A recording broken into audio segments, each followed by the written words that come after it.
and welcome to the Great at Everything podcast, where we provide awareness, activation, and action plans to help you become great at everything. Everything you are called to and nothing you aren't. I am your host, Maya Wilson, and in this episode, I'm going to share 5 tips for how to effectively lead change.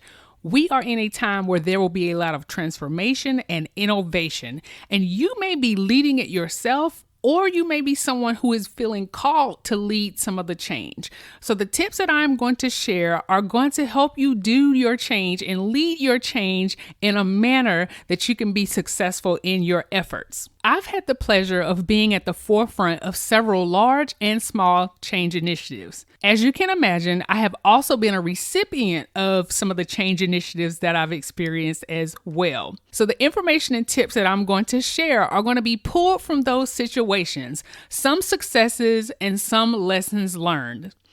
I'll share 2 short stories from some change initiatives that were very similar in the driver and in the outcome that have really made an impact on my life to help you understand just how impactful the tips that I will share are if you will take them into consideration as a change agent. The first story is around some organizational changes that were taking place within the company when I worked in corporate. We had several new initiatives that were created to drive better internal team alignment so the teams that were supporting customers could appear to be one internal team instead of a few different teams within the same company. Somewhere along the change process of these initiatives, there was a need to change some of the employees' reporting in the internal directory. However, there was very little awareness to the change, and when people were overnight shifted to a new manager, a new team, or a new organization, it caused a lot of confusion. You can imagine the mix of emotions when a large number of people woke up one day and saw that they were under new managers.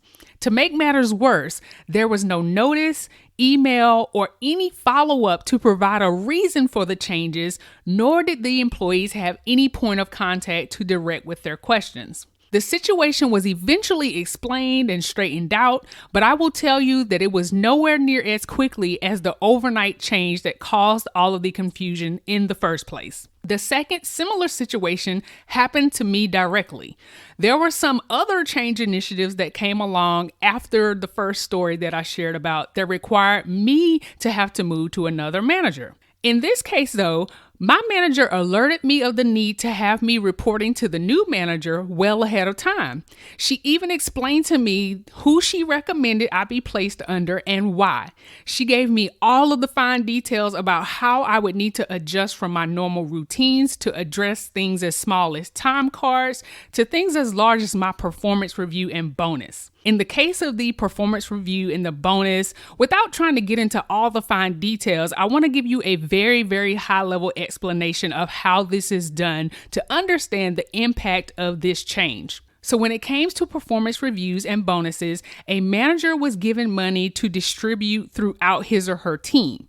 It was up to the manager to decide who got what amount based on what was given, and then advocate for each person on why they deserved whatever recommended amount. Now, in addition to just the manager coming up with this information, the manager also had to share what contributions each person made as well. All of that information was taken into consideration in order to approve the amount that the person was given. Now, in my case, although I was reporting to a different manager who controlled all of that, he had no idea of what I was doing because I was still officially working projects for my real manager per se. So when she explained how she would work with him to advocate for my performance reviews and bonuses, of course, I felt much better about the situation, and I knew that she was doing the right thing by me. That situation ended up working well, and I had no major issues. I was even eventually transferred back to my real manager with prior notice and without any issues as well. I hope from these similar situations, you can see that there are definitely some best practices when it comes to leading change, which brings me to the tips. So let's jump right into it. The 5 tips for how to effectively lead change. Number 1, be vocal. And I start here because it is the most important piece. Communication is key. Everything revolves around communication, and the more you vocally communicate, the better you are able to share your true intentions. So to get ahead of the change, you really need to be vocal. You really need to communicate and communicate as much as you can vocally in order to get those intentions across, and also to create the awareness so that people can understand what is taking place. Number 2, be vested. Be firm and determined to see things through. Many people do not like change and will resist it at all costs, even if it is beneficial to them. Some people feel that change is one of those unknowns and they would much rather leave things as is. So when you are vested in the change that you know that you are going to lead, you can stand firm. You don't have to sway based on opinions or even sometimes even the facts. You can stand firm and be determined by being vested and knowing that what it is that you are leading is going to be more impactful. It is going to create situations and opportunities that are going to be better for those that you lead. Number 3 is to be vigilant. You have to be very cautious to ensure the right timing and plans are in place. Being vigilant goes hand in hand with being vocal because you want to create awareness of change ahead of time, and this allows people to decide what perspective they want to take. Some people will choose to embrace the change, some will just choose to tolerate the change, and then others will completely reject the change. So when you are vigilant and you use the proper caution and the proper planning, it allows you to get ahead, to create the awareness that allows people to prepare themselves. The last thing that you want to do is spring change on them. And even though we're in a time right now that is forcing change upon people, too much change too rapidly can really cause people to sometimes shut down. So if you are at the forefront of leading change, being vigilant allows you to go about creating and moving in change without necessarily making everyone completely shut down. Number 4 is to be visible. You have to be available and accessible to those that you lead. And especially when there are things that maybe you have to be transparent about, you have to have some honesty, and it's not necessarily a good or a nice thing per se, you still have to be visible. You cannot hide out because your hiding out creates conflict. When you are visible, when you are leading change, it gives people the confidence and gives people the trust that they can follow your lead. Number 5 is to be verifiable. And what you say needs to add up. So again, going back to being vocal, whatever you're saying needs to align with what the change initiative is.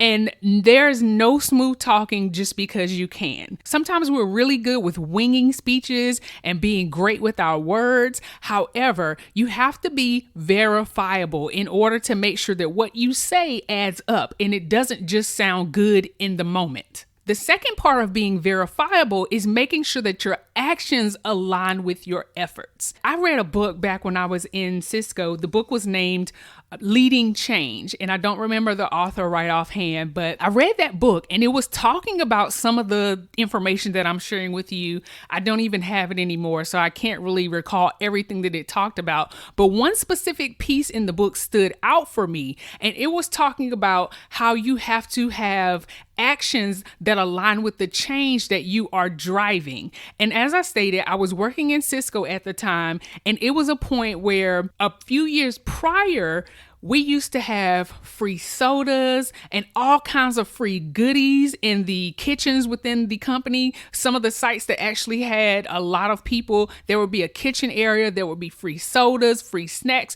just all kinds of free things. And when the company started driving some changes, they started to take away those free things. They started taking away free perks. They started narrowing down and really trying to be frugal about some of their efforts. However, as those changes were beginning and taking place, then they started to announce certain things. We started to have more of the mass layoffs and things of that nature. However, when I read the book, it allowed me to see that them taking away some of those perks and some of the things that people felt were part of the reason that they really enjoyed working for Cisco it allowed me to see that they were doing that in alignment with the change. They were removing those things so people did not get the wrong perspective. They were doing those things because if they were going to say, well, okay, we need to do a layoff. We need to lay off a mass number of people, yet and still you can go in the break room and you have lots of free snacks and sodas. And I'm talking about cases loads of sodas. If you can still go in the break room and you see all of these things available to you, you would question your leadership. You would question their motives and question, well, why is it we have all these free amenities and perks and benefits, yet and still we're having mass layoffs? So their actions needed to align with the change that they were driving. And the same thing goes with you. Whatever actions you are taking, whatever change you are leading, you have to make sure that it is in alignment with the change so that it does not give a false perspective or a false perception of what it is you are trying to do.